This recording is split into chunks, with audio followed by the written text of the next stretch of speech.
How to set up karaoke recording at home. Hello guys, welcome back to V-Class TV. For today's tutorial, you need the following gadgets: live sound card A2, mic and headset, laptop or PC, and of course your cell phone. It's much better also if you have your tripod or stand with you. So you want your karaoke to be posted on Facebook or in YouTube.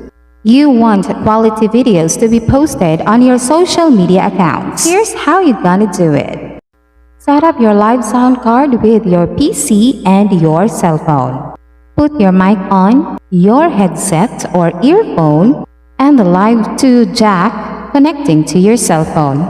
Turn on the button of your sound live card. Push the mic button, adjust the sound and recording setting. Do not forget to connect your sound live card to your PC.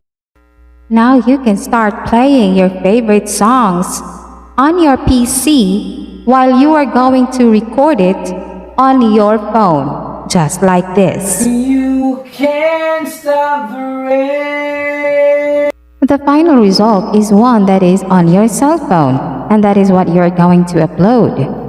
Just remember that this type of recording is raw and it's not going to be edited.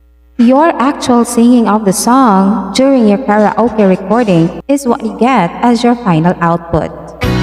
Just once, can we figure out what we keep doing wrong? Why we never last for very long? What we are doing wrong.